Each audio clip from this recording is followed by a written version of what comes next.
Welcome to today's panel session, Beyond Greenwashing, Transforming Your Brand for Authentic Sustainability and Consumer Trust. So we're living in an era where consumers are much more informed, they're much more skeptical, of course, they're more skeptical than ever, and brands are under very intense scrutiny. Sustainability can no longer just be a buzzword. It must be genuine, transparent, tangible, and part of your brand's identity. With the increasing risk of greenwashing, it's not enough to have good intentions or performative gestures, as any claims must be simple, accurate, verifiable, and not misleading. Brands and the agencies that support them have an ever greater responsibility to communicate honestly and to build trust and continued loyalty. My name is Ian Cummings. I head up a global events agency called Nteractive. We work with some major brands around the globe in the tech sector and the lifestyle sector, brands like Microsoft, IBM, Gartner, and New Balance. And we deliver events across the globe, creating experiences for our attendees that hopefully makes them go, wow. I'm very happy to be joined by an esteemed panel today. I'll let them introduce themselves and we'll kick off with Julia on the end there. Thank you. Good afternoon, everyone. Kudos for being here for the 4 p.m. panel, especially if you've been here all day. Hopefully we'll make it worth your time. My name is Julia Nicoara. I'm the Marketing and Communications Director at the Carbon Trust. The Carbon Trust is a global climate action consultancy. We've been around for over 24 years, this year in fact, working with businesses, governments, financial institutions to help them reduce their carbon footprint and on their journey to net zero. So I've been in environmental sustainability for 5 years. Previous to that, I was at Fair Trade. So I spent 5 years in social sustainability and workers' rights. And previous to that, I spent 10 years on the brand fast-moving consumer goods side at Mars. So I hope to bring to you today a mixed background of sustainability and brand building, and touch on some of the tensions that come in communicating sustainability with transparency, but without over-claiming. Thank you. Hello. Hi, everyone. I'm Denise Hicks. I am heading up all of our climate and sustainability work at a consultancy called C-Space. C-Space is an innovation strategy and insight consultancy, which essentially means we help big brands globally with challenges such as developing communications, proposition development, brand strategy, innovation. And in the climate and sustainability world, that means often working with the likes of Philips or Bupa, or we've had conversations with Google, anyone in between, to look at how they make sure that everything that they're doing, be it products, features, initiatives, strategies, are really grounded in the truth of normal people's everyday lives. So that's about really understanding regular customers, but also their stakeholders. So we connect often in co-creation workshops with their stakeholders, with their employees, anything that brings brands and their audiences closer together to strengthen that relationship to get to greater impact all around, essentially. Good afternoon, everyone. My name is Lewis Jones. I'm the MD of a WPP brand design agency, Coley Porter-Bell. We work across a full spectrum of creative delivery, from positioning, strategy, asset creation and brand experience. Sustainability is part of every brief that we touch, working with startups through to major multinationals. Hopefully with that experience, we can have a good conversation today. And back over to you. Great, thank you for those introductions. And I do realize that we are the last session today and I'm standing between you. You can't hear me, okay. Keep on reminding me of that. I do realize we are the last session here today, so I'm standing between you and a nice cold drink afterwards, the reception. So we'll try and make this a little bit fun and a little bit lively. So what I'm going to do for the first question is make it really simple and just say, what's one sustainability claim you've seen recently that made you skeptical, or inspired you? Perhaps we'll go back this way, starting with you, Lewis. Sure. I think one thing that really stood out to me over the last 18 months to maybe 2 years, I'm not going to name any names, but I think the vaping category in the run-up to the disposables ban that recently came into force, a lot of the claims made around recycling programs, take-back schemes, the ability to dispose of products, I think was really sailing quite close to the wind in terms of what they were claiming. It's a category I know a little bit about, and when I saw what some people were claiming that they can do and were plastering them all over buses in London, I think you could say that sailed pretty close to being called greenwashing. Thank you. That's kind of similar actually to what I was going to say. I think the hypocrisy, I think as a consumer, if I put my consumer hat on, I don't think of these things in little buckets. I don't think of environmental sustainability here and greenwashing here versus social impact claims over here. And the example that springs to mind that always bugs me is a celebrity chef who I won't name, who creates products, and they are very engaged in social impact and political kind of campaigning and that kind of thing. And yet the pouches that they sell black beans in is not recyclable. And it's that kind of, I'm looking for brands that are holistically responsible. If you say you're doing good over here, you can't not be doing good over here. That drives me crazy. Either you've got a conscience and you want to be responsible and good, or you don't. Make up your mind and at least apologize for it and be aware of it. If that's something you're struggling to fix, then just say, I'm struggling to fix it. We're working on it. Here's our plan. But yeah, just switching off and going, I'm not going to bother about that bit. That drives me crazy. Julie? I'll give you an example that's close to my heart. I'll explain why. It's an airline. It's the only airline that flies to my home city in Romania. So I don't have a choice other than to travel via train, which take a few days. And this airline, its slogan is "Fly the greenest," and there isn't such a thing as green flying. There isn't sustainable aviation fuel. Now, I understand that what they might want to say is that they are greener than the others, but they're nevertheless not green. And actually, to be fair to them, when reading the in-flight magazine, there's a lot of things that they have done to reduce the carbon intensity of the flight. So fair enough, that is the opposite of, or somewhere towards the way of not greenwashing. But that slogan of "Fly the greenest," every time I get on that plane, and I do get on that plane, makes me feel really guilty. And actually, if I did have a choice, and I know you're probably thinking, well, you could not fly. But in the constraints of my personal life, if I had a choice between two airlines, I would choose the one that isn't telling me I'm flying the greenest without being substantiated. And I think this is a tension consumers face. I think, you do want to do the right thing. You do want to have decent information in front of you, but sometimes you're choosing based on other considerations such as price, convenience, other sustainability factors. So it's a real tension in my life. Maybe we'll just stay with you for a second, Julia. You've worked with some government organizations, huge organizations, big brands and stuff. Could you just help us define a little bit what you understand as greenwashing and perhaps more importantly, green hushing that's coming up a lot more these days? So put simply, greenwashing is basically exaggerating certain claims, certain environmental claims, to make your brand or product seem like it has environmental credentials. They're usually vague and misleading. And there's been a lot of backlash against greenwashing in the last few years in the UK, in Europe. There have been some ASA rulings against certain brands who've not been able to use the claims that they were making, usually because they were not substantiated and they didn't have the facts behind them.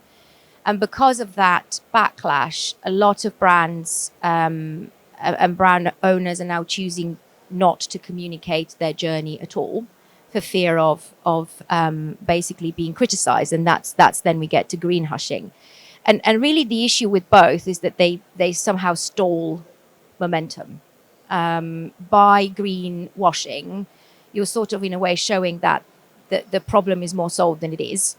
And by green hushing, you're not showing that there's a club out there of organizations and brands who are doing the right things and communicating with transparency.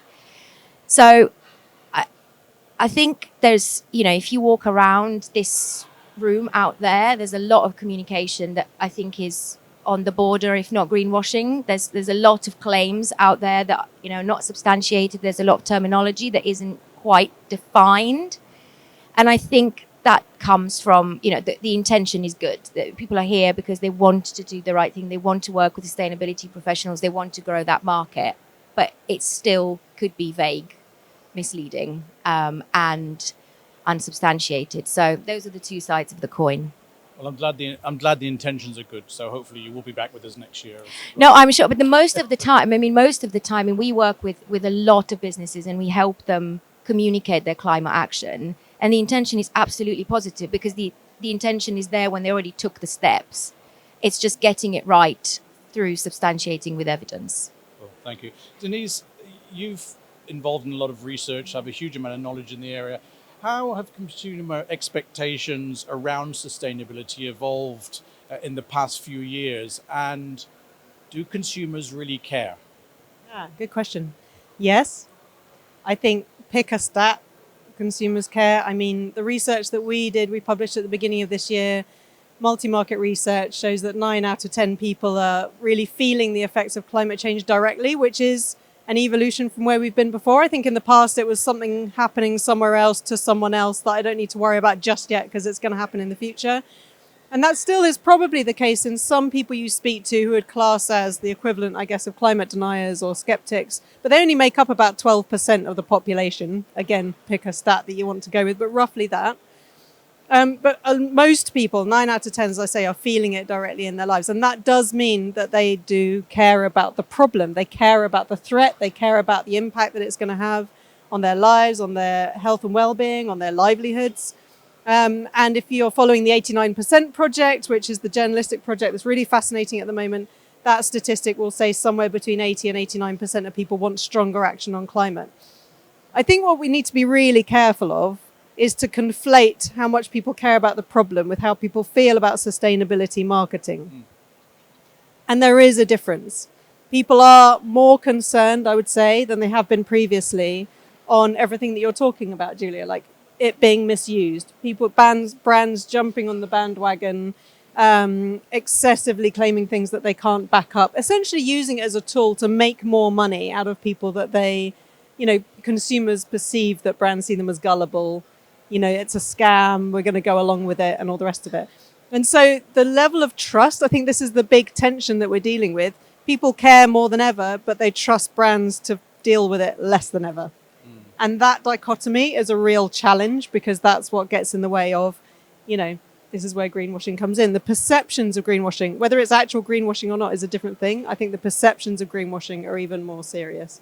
Well, it's great that we have somebody here from a brand agency. Do consumers really care, Lewis? Every single bit of research I've ever seen says that consumers care about the issue. And I think you're absolutely right how you say consumers care about the issue. The challenge that I've always come up against when it then comes to trying to get brands to do something about it or put the tools and sort of if you talk about campaigns, put them in place to change behavior, it's then about consumers taking individual responsibility. And that's where it gets tough. If you're asking people in certain circumstances to make a change that is potentially a sacrifice, a new way of doing things, it might be more expensive. It might, if you look at the EV market versus the internal combustion engine, there are concerns there, right or wrong. It is valid to people in terms of how they live their lives. The challenge that brands have is being able to design out that sense of sacrifice. And that is a process. It's about changing consumer behavior and expectations. But as long as, and I think, it's not just consumers that think it's a problem. I think also most brand, every brand I've ever worked with acknowledges it's a problem, and the people working within the businesses want to do the right thing. It's putting the commercials in front of that and making us as consumers engage with brands and services differently as required. So you work with some pretty big brands, obviously, and in terms of the journey that comes in, a brand comes into you, do you deal a lot with, do you start off with customer insights and look at what the customer is saying and then devise a strategy around communication for what that campaign is going to be? Is that how it works? Absolutely. Insights is sort of the root of everything, understanding how people engage with a product and service, their expectations. the cultural sort of nuances that can drive these things forward are crucial to, again, designing the answer to any brief. In terms of how it specifically applies to sustainability issues, a number of products and services could, for instance, go to market with a different sustainable message or story. It's about understanding what will resonate most with a given consumer who's looking to make a purchase within a given market. So being able to say the right thing to the right person at the right time. Yeah, you need to lift your microphone up. Otherwise, the audience will tell you like. Sorry. There you go. Oh, you got told. I got told off. You're in the club. Denise, what are brands doing? I heard you speak earlier, and it was fantastic and very insightful, very interesting, particularly talking about the S word and not wanting to use the sustainability word. So what are our brands doing to effectively communicate their sustainability initiatives and build really genuine customer trust? Yeah, it's hard because I think one of the mistakes I think brands make, I'll be interested to see, Lewis, if you agree with this, but I think one of the mistakes brands make is they think that if I just broadcast my sustainability strategy and I tell you we're going to be net zero by 2050 or we're going to be carbon neutral by 2050, as a business, very rightly, people internally are often very proud of that. They're like, this is an amazing achievement. We're doing something. I feel good about it. My sense of guilt is dropping away. Finally, we're doing the right thing. The consumer, meanwhile, is like, what do you want, a medal? Yeah. Okay, but isn't that what you should be doing anyway? What's in it for me? And why do I need to listen to you? I think in certain markets, particularly more developed ones, there is a sense that these sorts of things are becoming table stakes for consumers. We actively encourage clients where possible to reward and incentivize the right behavior, building those fundamentally into the central kind of mechanics that are driving any campaign or activation. And that's your point about sacrifice, right? As Correct. well, is the sense that it should feel more than. I think too often it feels like sustainability is less than, and we see this obviously exacerbated in luxury industries. So we work a lot with Jaguar Land Rover. Obviously, they've got a lot of work to do. We work with lots of other luxury businesses. Luxury is about more than. So if you say now we're going to make a more sustainable version of this, the assumption is I'm going to be compromising somewhere along the line. So in answer to your question about what brands are doing that really moves past this, I think two things that I tend to frame conversations with increasingly are relevance and credibility. Yep. Relevance, and obviously there are many other subheadings that fall out of each of those. It's more complicated than that. But top level is relevance is about making it relevant to the consumer. And, we talk a lot in the S word about sustainability is not a benefit to the vast majority of people. It's only really going to be a benefit to early adopters, those people at the higher end of the adoption curve. For most people, they're saying, yeah, that's great, but I need more than that. I still need things that are convenient. I still need things that are affordable. I still need things that are going to work really well. Sustainability can be a vehicle for many consumer end benefits. In the same way, Christiana Figueres, the architect of the Paris Accord, would say almost every climate action brings a quality of life benefit, right? It does help us live a better quality of life, the good life. Yeah, this is the good life that we should be headed to. And I think if we can understand that, if we can make it more relevant to people's needs, and actually, to be honest, get back to marketing 101, which is what is the end benefit to the consumer?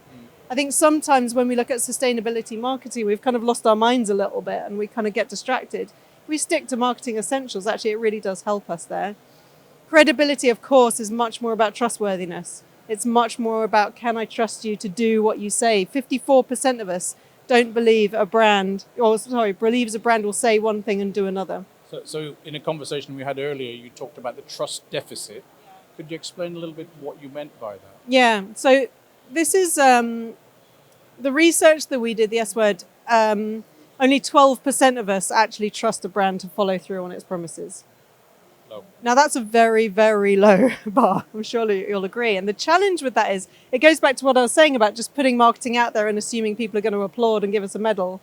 You're starting from a trust deficit. It's not even that you need to build trust from zero in the way that we often think about most marketing and advertising. I trust certain brands more than others. But even brands that I trust, if you're talking to me about sustainability, that's going to be a lower bar. So there is a trust deficit that we need to build up from.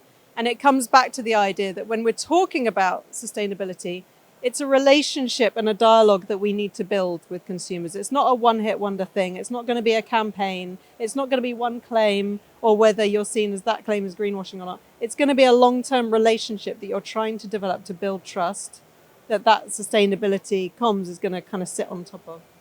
Yeah, just changing slightly, Julia. I mean, a few years ago we had an issue where the quality initiatives were kind of failing consumers and failing customers, and businesses invested quite heavily in really improving it, and it became almost a way of life now. We think about quality as being a standard business practice. Is that where sustainability is now? Do you think that's what we're seeing, and that's what's going to be the next few years of sustainability? Well, I think that's exactly the point. I think that's where sustainability should be, not a nice to have. And actually, if you think about what really means for your business, it's not a nice to have. It means you're shoring up your supply chain so that in a few years' time, you will still have raw materials to produce the product XYZ. It means you're reducing costs through changing energy sources or size of factory or whatever it is. So actually, sustainability means taking action in certain ways to ensure that your business is, in the true sense of the word, sustained and sustained in the future, right? And so in the same way that I think most brands wouldn't trade quality, it's not a question. Do you want to produce a product that's quality? Yes, would say, I think, most brand owners. I think that should be the response to, do you want your brand, do you see your brand here in the future? Are you taking the steps necessary in order to make sure they are? Well, then it's a sustainable brand. I don't think sustainability is yet there. And I think actually that's why brands are using it as a differentiator, because it's still not mainstream. So if only a few are taking the action, then one can differentiate itself by being the first, the best. I'm not saying this, although I realize it might come across as so, with a high degree of criticism. But I do think that there is so much more to be done in terms of business and other financial institutions, governments, local authorities taking action. And we see through a lot of the work we do with our clients that it's really difficult and it's expensive. Yep. And it's really hard to make the case internally.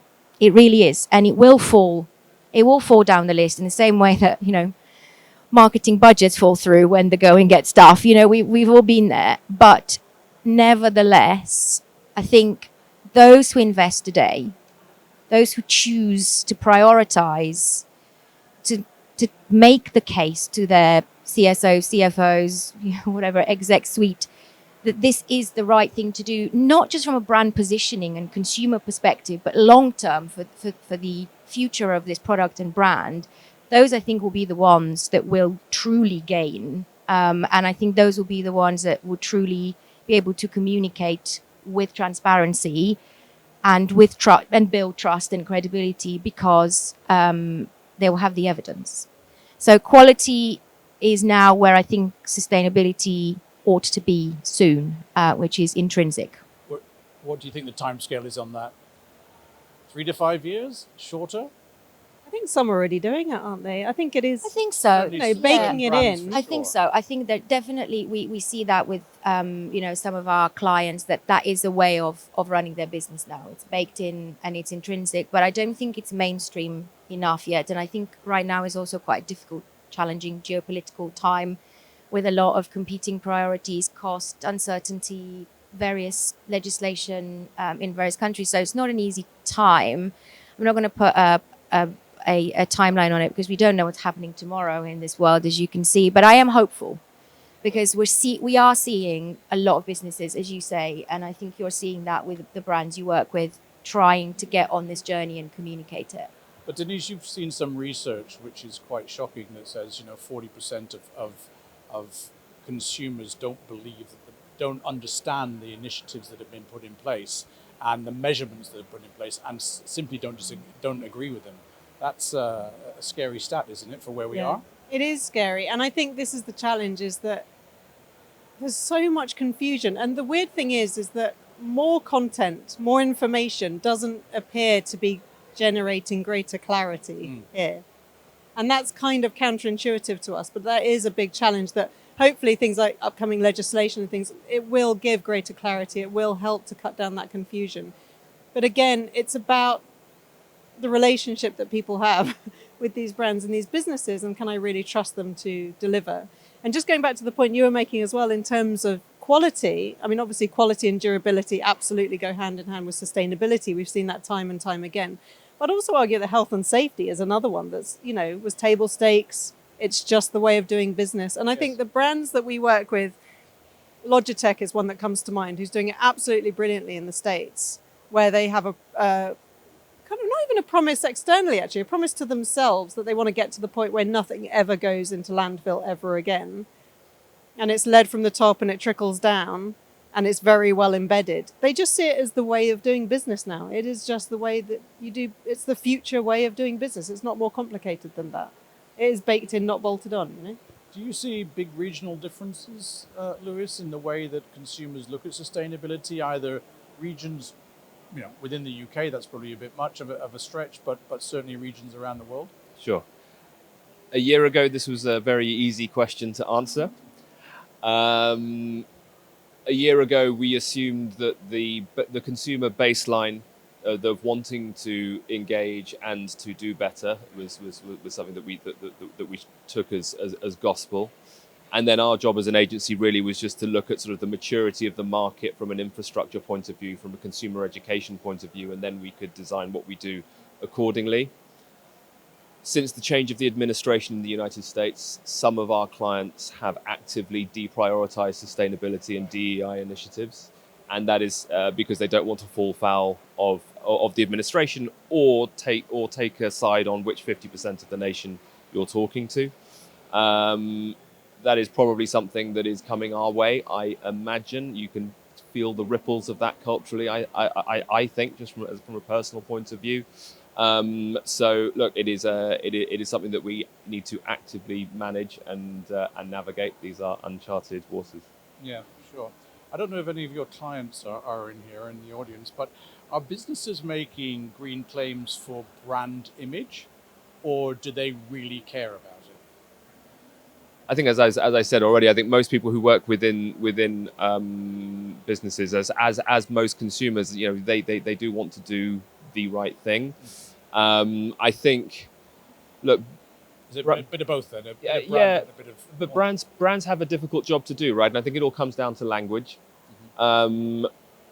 When you say the word sustainability to two different consumers, it'll mean different things.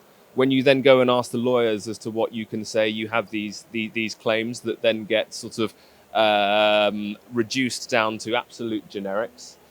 So I think they are stuck between a rock and a hard place a lot of the time, and I think it comes down to language and what different people take words to mean, and ultimately what corporate culture will then allow people to say. Can I add something here? We had a panel yesterday. We hosted a panel with Amazon and Sony, and we talked about a similar topic. And we talked about, why do brands make claims? And actually, there was a fairly unanimous view on the panel that consumers do want to make choices that are informed. They might not make necessarily what we consider the right choice, but providing them with the information for them to make a more informed choice, or what we might consider a better choice, for example, is one of the main reasons why brands make green claims. And Sony talks about how they see that in their business, how they see a positive impact on brand perception. Amazon talks about Climate Pledge Friendly, their program that is, a sum of 30 plus sustainability certifications that again helps when you're shopping online, choose a particular brand because it's been verified by a particular verification. So I think providing the information for the consumer to make their choice is one of the key reasons. And one, we would always encourage brands to use. I comment on that really quickly because we did some research on, looking at various pieces of communications with consumers, A/B testing them. We've done all sorts of different testing on comms. And what I find really fascinating is that claims are absolutely essential and certain certifications are absolutely essential. The translation between what that means in reality for the consumer and what that gives you in a product is so important to look at, because we've looked at, for example, things like bio-based plastics, okay? We work with a brand that uses the term a lot, bio-based plastics. You ask a consumer what that means and if that's good. Their first response would be, that's brilliant, that sounds great. What does it mean? I have absolutely no idea. But it's got the word bio in it and it's got a green circle around it, so that's great. And then you get the kind of, oh, but do they really mean it? Probably not, etc., etc. And ultimately, we were saying, well, does that mean you can put it in any bin? You know, a lot of the time, what it comes down to with consumers is, what bin do I put it in? Can you just make life easy for me, please? I just want to know what bin to put it in. I don't need to know what it's made of. It's helpful to have the certification. It's a reason to believe. It's a proof point. I know it's ratified by a third party. That's really key. But help me understand where it fits into my life and my behavior so I don't have to think about it. That is the key. So actually driving progress with me on an everyday level. Lewis, You're going to say something? on something? No, I think it just what I started this with at the beginning. I think people don't really want to make sacrifice. It's that individual responsibility piece, and as you say, what bin do I put it in? How do I engage with this? How do you make my life easier? Design away the sacrifice. That's the important thing. Yeah. Julia, can I come back to certifications? You mentioned that in your last session. I'm a business leader. I'm running a company. I'm faced with deciding what third-party certifications we need to achieve for the business. There's absolutely loads of them out there in the sustainability space. What role do you think these third-party certifications play ensuring that a brand's sustainability claims are genuine and real and credible? Do people really care about them because there's so many of them around? And the amount of work that goes into one as opposed to the other is a huge difference. Yeah, I've spent the last 10 years being asked this question, whether at the Carbon Trust or before that Fair Trade. So I would start by saying there is absolutely a proliferation of certifications out there. But there didn't used to be 10 years ago or 15 years ago, actually, probably 15 years ago. And in a way, that's a good thing. It's a good thing because it's building the momentum and the consumer education or the consumer choice and the visibility of overall sustainability claims, for the lack of a better word.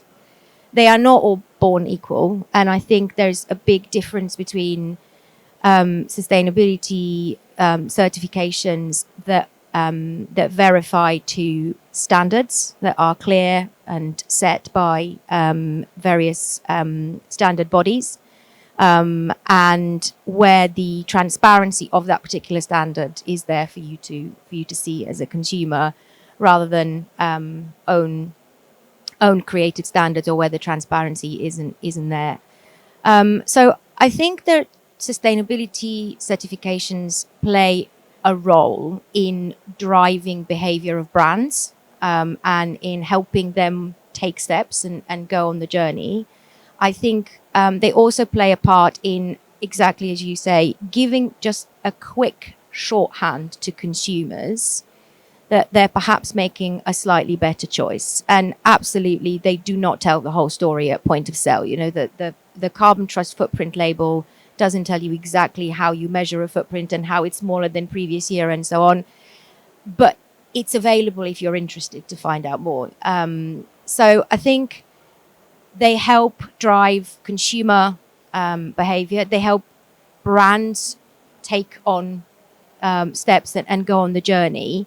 And I think the direction of travel will probably be, over the next 10, 15 years, probably a slimming down of some of them, and maybe a merging of some, and a simplification. But I just don't think we're there yet. I think we're in the proliferation phase. And so I would encourage anyone interested in working with third party, to go to an organization that verifies the standards, that you can check and you can publish and you can be transparent around. Just a quick question on that. I think from a B2C perspective, I completely agree with where you're coming from. There is a lot for people to sort of get their teeth into and understand. From a B2B point of view, as legislation increases, as sort of the barrier to be compliant increases, I can see accreditations becoming a really important part of businesses being able to shorthand both internally and externally, that they have hit, the right marks and important buying signals in that B2B sort of purchase journey. Would you say that that's true and that's something you're seeing? Yeah, I mean, yeah, in B2C, I think regulation, especially the ever-changing landscape, and certainly in EU, I think definitely drives more rigor. So the Green Claims Code, which I know is currently under review again, but it has driven a lot more rigor and discipline for consumers on pack, and we hope that continues. But it could also put off brands who might not, have enough space on pack, for example, to communicate all of that, or might not have the reduction that they need to be communicating. So there's a downside, I think, but I think there's also an upside of anything that is regulated, where you have to show that someone has verified your footprint is reduced year on year, or your workers' rights have been adhered to, or whatever it is. Can grow that momentum. I feel that sort of, if you look at B Corp as an example, does your average consumer care? Not sure. To a B2B audience, they're here. We should ask them. But to a B2B audience, it's huge, because we all understand the lengths that business has gone through to be able to achieve that level of sort of compliance. So you've got a two-tier system, really. It's the consumer Yes. and B2B world. Yeah, cool. Thank you. Denise, you've got quite a lot of research experience with a large variety of brands, and have insights into some of the shortfalls and barriers preventing brands from being more sustainable, and how they get caught up in greenwashing. How do brands deliver real and authentic sustainability, as well as communicate this without greenwashing? And what sort of is the consumer insights into all of this? It's like the billion-dollar question, isn't it? How do you drive success? I think it does come down to the credibility and relevance points I mentioned earlier. Like transparency, we've said that word a million times, haven't we? Transparency, traceability, giving access. I mean, things like product passports, QR codes to product passports, where you can see the supply chain, you can see how things are put together. It's interesting, because I've always been very cynical of that, because I don't really click on many QR codes on products, I've got to be honest. And I'm probably more engaged than most, because I've got kids and I'm very busy and I'm always running around. And actually what we see is just the very fact that it exists sends a signal to consumers, even if they don't click on it. That's the thing. And so a lot of it is about, you could say that's just tokenistic kind of, flagging and symbolic kind of flagging. It could even be seen as greenwashing in itself, to make it look as though you're doing all of these amazing things. But again, I think most brands that are doing well are brands who are rooting it in, are genuinely listening to their consumers or their customers if it's B2B, and I think that's a good point. Genuinely listening to what they need. Meeting them where they are is really, really key. Because I think, again, often our sustainability communications, for those of us who kind of in a bit of a bubble, we're not looking outside very much, we're kind of talking within ourselves. Our communications are up here, and people's understanding of what we're talking about is kind of over here. And the two aren't really connecting. So meeting people where they are can only happen if you really know where they are, and you understand where they are, and you're listening to them. You understand what language they're speaking around this, what words make sense, what terms make sense, what's just going over people's heads. And then the understanding that everyone actually is on a trajectory, whether they like it or not, because the world around us is changing. So if I haven't been particularly engaged to date, I'm sure I'm more engaged than I was last year, just by the very nature that brands are talking differently. I'm seeing more documentaries on the TV. I'm hearing more about it in the news. My family and friends are talking with different language. So the idea that we're on a trajectory means that not only do I need to understand where they are now, but how are they evolving? How are those attitudes and behaviors evolving? So the brands that are doing really well are the ones that aren't just listening, but they're continuing to listen. They're checking in. They are changing their communications guidelines on an annual, at least, basis. They are checking against their propositions. Are we still talking in the right way? Are we still connecting with people? Have we missed the mark here? I think that kind of ability to, agility, I hate that word, the ability to be agile and to really stay with people and understand that you're playing a role in people's lives. You need to be there with them, creating with them, not just for them. Bring them on the journey with you. Have that conversation, co-create and collaborate with them. I think that's a really important point. So Louis, there's some sectors out there, some industry verticals that you couldn't say are very sustainable. So let's take the airline industry, oil and gas industry, dare I mention it, and even the tech industry at the moment, where there's a massive amount of investment going into AI and building of data centers, all which have a huge negative impact on the environment. Have you seen any brands that have sort of transformed or transcended that challenge that they've got? If you mention brands like Shell, they have a huge amount of investment in renewable energy, so do BP as well for that matter. The airlines are doing a lot around sustainable aviation fuel. Microsoft do an awful lot as far as their own sustainability policies are concerned. It's really hard work for some of those brands, isn't it, that are in those difficult sectors but are trying to be part of the solution as well. Yes. Yes.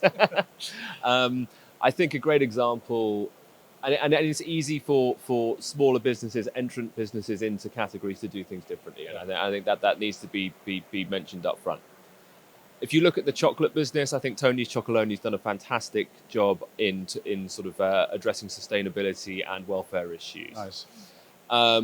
They take their consumers on a journey with them when they get it wrong, as I think they quite spectacularly did a few years ago when they couldn't quite trace where all of their sort of supply chain had come through to. They were very open about it, and they put their hands up and they said, we got it wrong this time, but they brought their consumer base on a journey, and they almost won more credibility because of it. So I think if there's a lesson to big legacy brands, it's be open about the challenges you have, the successes you have, and the failures that you also endure, and the solutions you're going to put in place to overcome them. I think we all understand that this is a societal issue, probably the biggest one that we're all going to collectively face over the next few years, Trump pending or not, and who he's bombing. But we need to work on this together, and I think most consumers will give brands the benefit of the doubt as long as they feel like there is progress, there is forward movement. I think consumers will, because consumers are typically easier, more capable of overlooking. So, we all travel, we all love a holiday, and therefore you overlook what airline and air travel does. Do you think that those brands that are involved in difficult sectors get a hard time rightfully, Denise? Or, sorry, Julie? No. I was going to say what Sony said yesterday, which is proof, not promises. So if you're an oil and gas company and 98% of your revenue remains from oil and gas and 2% of it is investment in renewables, but all you're talking about is renewables, that will inevitably create a view of you as trying to mislead. Right? And that will backfire. Because the consumers, not everyone, but those who care will be informed. So I think it is back to that honesty of saying, yeah, we're an oil and gas company and we have traditionally made money from oil and gas, which you all use.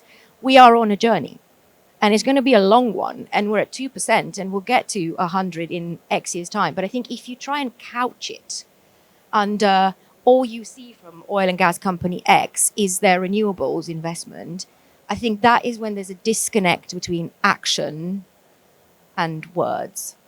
And I think you can see that with how Shell have rapidly rebranded maybe twice in the last sort of 5 years. They did probably over-index in their sustainability credentials in how they redesigned their master brand. They are now maybe more true to themselves, and that's probably more appropriate to where the world is today. I think we could go on for a long time about fossil fuels. Obviously, the relationship with misinformation is a really big issue as well with fossil fuel giants. And so they've got quite a lot of work to do to try and come through that and convince anyone that they're on the right track. I do think we talk a lot about different brand roles that you have, and there is a role that is the reformer. Tony's Chocolonely, who we've also worked with, who are brilliant. They're very good at humanizing the business. And I think, as you say, most businesses that we work with, they are made up of humans, consumers, everyday people who care, who are worried for their kids, who want to do the right thing, want to be on the right side of history. If you see a business as a collection of humans, you're more likely to feel as though it's going in the right direction. So I think humanizing the business or looking at people within the business is really helpful, and understanding what the humans are trying to do as opposed to this big kind of faceless institution. But I think also, as part of that, it's actually about understanding how do we... I've lost my thread. You go. Legislation. fallen out of my head. Let's talk about legislation. There's some legislation coming our way, or there was in the UK yes. in 2023. There is some on the table in the EU, which I understand as late as Friday has been asked to be pulled back from. But what is legislation going to do to all this, to brands and to consumers when it starts to hit, if it starts to hit? Hopefully it will help, right? I mean, hopefully it will bring clarity. It will help us cut down on confusion. It will bring accuracy, but also accountability. I think people that I speak to are crying out for legislation. They're crying out for regulation, partly because they don't want to have to do the job themselves. We're inherently lazy, right, as a species. We don't want to have to think about it. We don't have to worry about it. We just want the world to change and be better and for us to continue living the lives that we're living, ideally. And the idea for most people is that legislation and regulation will help that to happen, especially because now, obviously, CMA won't have to go through the courts. They will be able to inflict severe and very rapid penalties on businesses that are getting it wrong, which is quite scary, I think, for a lot of businesses. It certainly helped with GDPR, didn't it? Helped it focus with GDPR. Yeah, and so I think there is a lot of reassurance that brings for those in businesses. It's quite scary because you're now like, oh shit, hang on, they're going to be coming down on, all that fear that we talked about of judgment and criticism and being shot down for anything you claim. I do think that's going to ramp up, but perhaps rightly so, that we are going to be paying more attention to this stuff. So just before we kind of finish, I wanted to touch on government policy. And obviously we've had a shift in dynamics on the other side of the Atlantic. There are government changes all the time. Some are pro, some are not so pro. Do you think that brands should really just ignore what's going on at government level and crack on with what they need to be doing? Or, I think we've heard of brands pulling back in investment in the area because of government change. Want to take that, Denise? Look, I think you've seen both sides of the coin. You've seen some businesses who have not wanted to take a cultural stance, shall we say, and be a bit agnostic on the issue. Equally, we've seen businesses in the US in particular sort of reacting to the change of sort of environment over there to continue with their activities. There's also within the US the nuance of states and state legislation. The federal story is only one part of the puzzle. It'll be interesting to see what happens if that kind of cultural tide moves over to this country and to Europe, and I think that's going to be a challenging situation. We all hope it doesn't. Yeah. Julia, do you want to... Yeah, I mean, I don't think businesses should wait for legislation and regulation to take action, because I do fundamentally believe, and the evidence shows, that the changes that are happening to the climate are impacting supply chains and operations. So I see it as a sensible thing to do, regulation or not. But I think it's undeniable that government regulation is a massive behaviour change driver. So, the plastic bag charge in the UK, when it was introduced, it reduced usage by, I think, 80%. But it was at the tip of a massive campaign that had been run over years. It was civil society, it was various stakeholders campaigning, it was retailers getting on board. It didn't just happen. Government regulation didn't just happen overnight. There needs to be sufficient, I think, evidence for the government to see from businesses and others that this is the direction of travel. So I think if we all keep going in that direction and showing that this is what consumers care about and businesses care about and local authorities care about, I think there will be a point where government regulation will level the playing field, probably put some things in place around what is and what isn't a certification, so that some of the ones that aren't as robust fall away. But I think we're not there yet. But I am really hopeful and optimistic that we will get there. Just to add to that, we presented earlier some stats from the World Economic Forum. Last year, the stat was 50% of CEOs globally feel that their businesses won't be viable in a decade. That was really interesting. Yeah. And 1 in 5 of them feel as though they're actually taking steps, significant steps, or at least adequate steps towards a more sustainable future. Now that tells me you've got to be doing it regardless of what the government's telling you. You're going to be out of a job very quickly. Your business won't survive. We've seen that even with things like cocoa prices, right? The supply chains.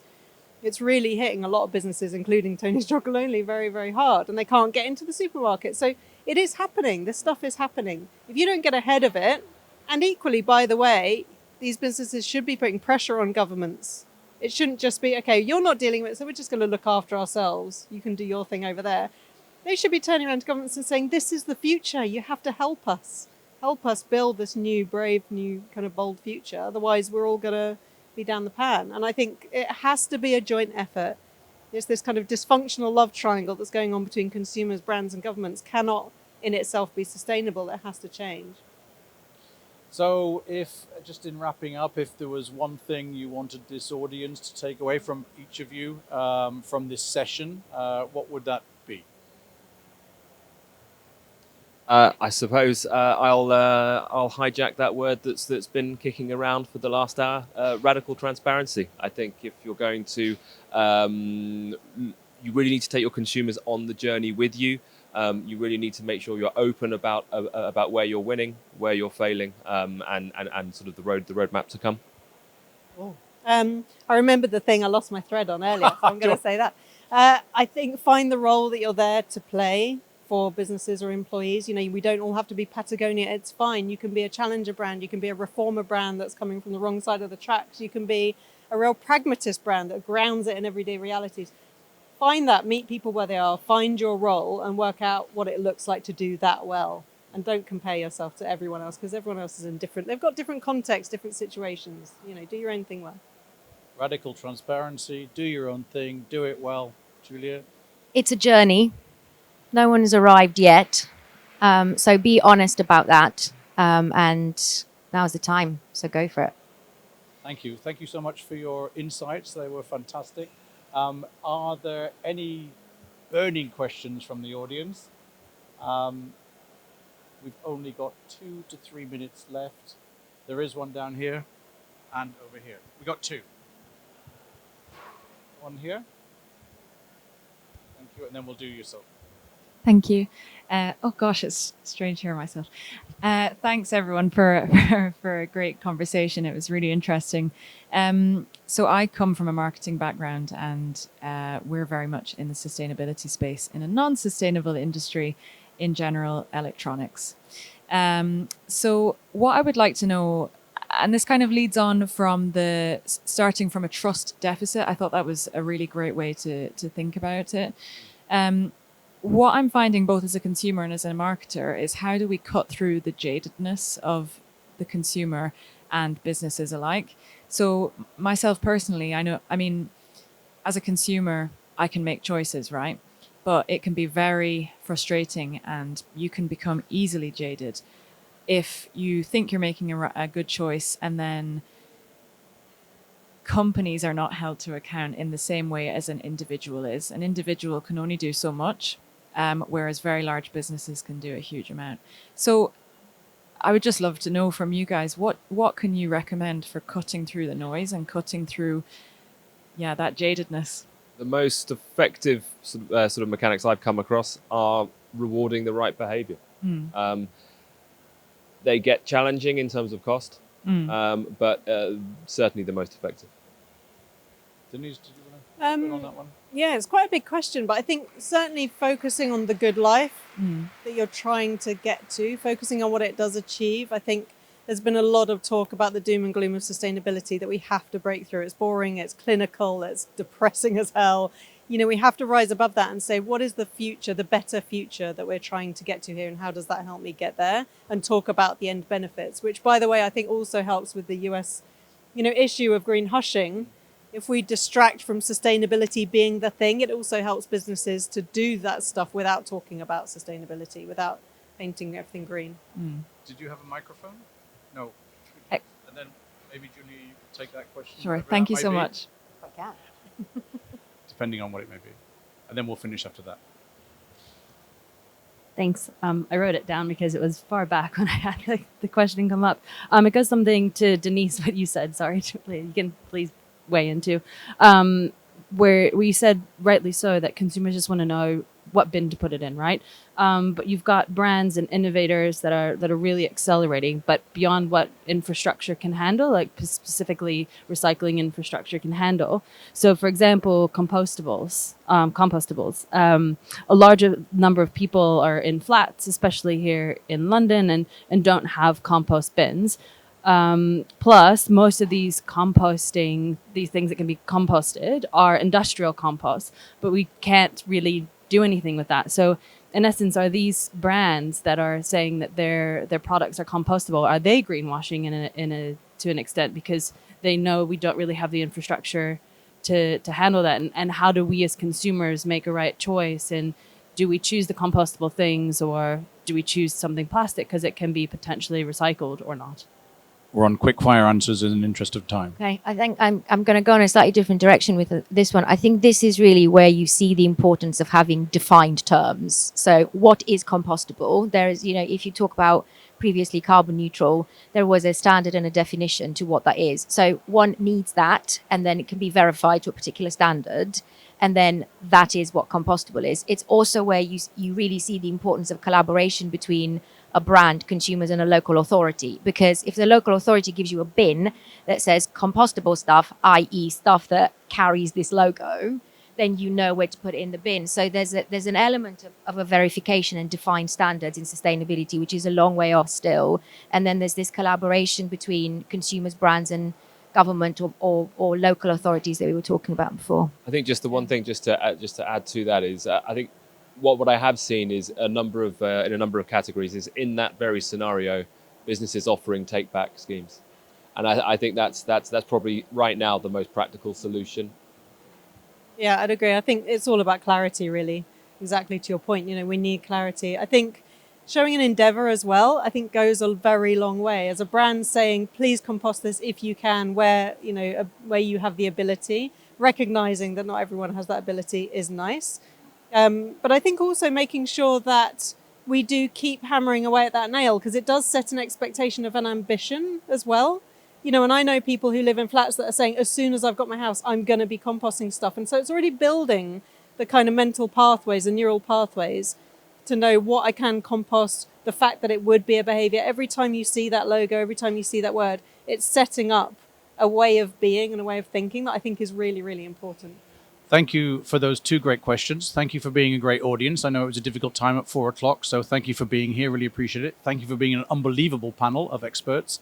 And safe journey home, or see you for a drink afterwards. We'll be here on the stage for a couple of minutes if anybody has any further questions. Thank you very much.